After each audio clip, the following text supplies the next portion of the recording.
Adab, you're watching Awaz Voice and I'm Amina Majid. In today's episode, I will talk about one of the greatest wicketkeepers of our country, Syed Kirmani.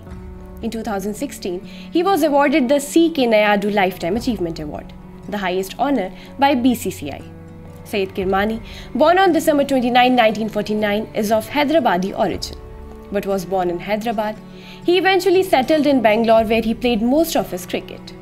He was part of Kapil Dev's 1983 World Cup winning team.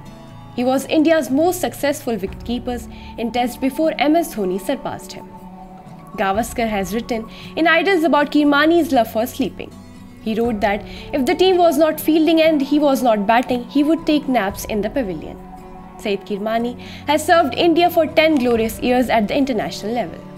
Kirmani won the award for the best wicketkeeper in the 1983 World Cup. The most talked point was the phenomenal catch of Ford that he took in the final against the West Indies. Kirmani used to represent State Bank of India post-retirement.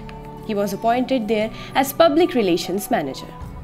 Syed Kirmani is a sporting legend and one of India's original cricketing mavericks.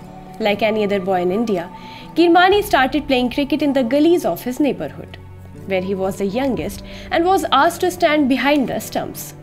Intimidated by the older boys, he found a trick to avoid getting hit by the ball that came at him like a laser bullet. Arming himself with a couple of bricks, Kirmani kept the wickets, and little did he know that the day was only the beginning of a legacy that he was about to unfold.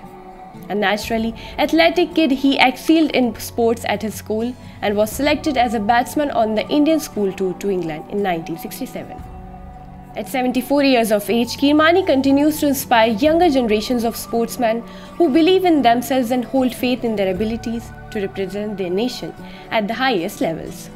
Kirmani's life is an example of an ideal career that only a few are privileged enough to experience.